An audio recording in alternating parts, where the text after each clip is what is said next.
Hi, it's Bruce Grasstein.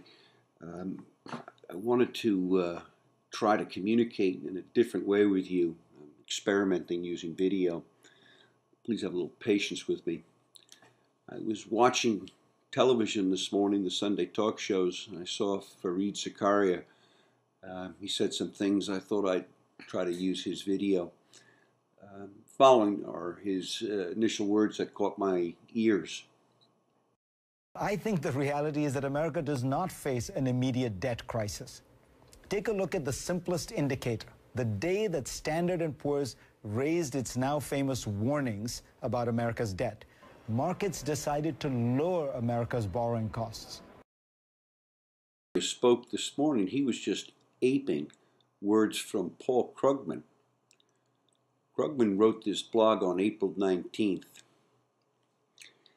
He makes the point, as does Zakaria, that interest rates fell a little bit during the course of the day of the S&P announcement, and Krugman suggests that that's as good as evidence as there can be that there was no substance to the S&P claim.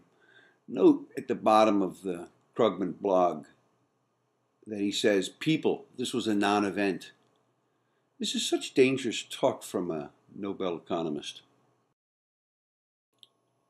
I think that Fareed Zakaria is a very smart guy and well-connected, but I don't think he knows much about monetary policy, and I don't think he knows about what the Chinese intentions are, and I don't think he understands the Treasury bond market. But he goes on to talk about it as if he does.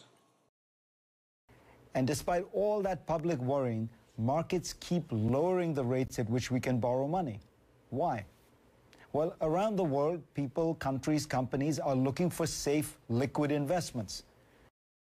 Shortly after I watched Zakaria on CNN, I tuned into Zero Hedge online, and what's the lead story by Tyler Durden? Bingo. China proposes to cut 2/3 of its $3 trillion in U.S. holdings. What's that about, and how does that work in with Zakaria's thinking? This is from the article by Tyler. Xi Bing, a member of the monetary policy of the central bank, said on Tuesday that $1 trillion of U.S. dollars would be sufficient. Oops. And he went on to say that China should invest its excess reserves strategically, including resources. Keep your eye on that one. This doesn't fit at all with Zakaria's notion that China is more than happy to accumulate trillions of U.S. dollars.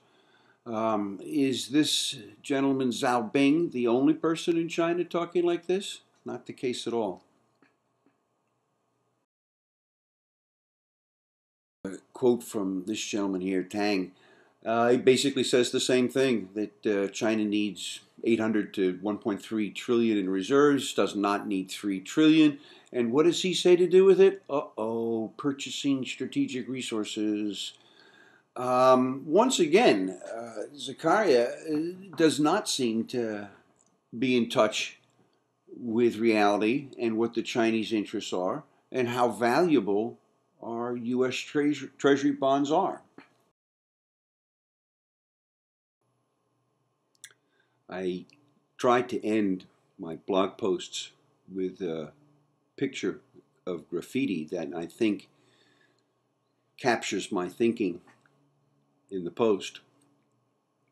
I'll try in my video efforts as well. This picture, I think, speaks for itself.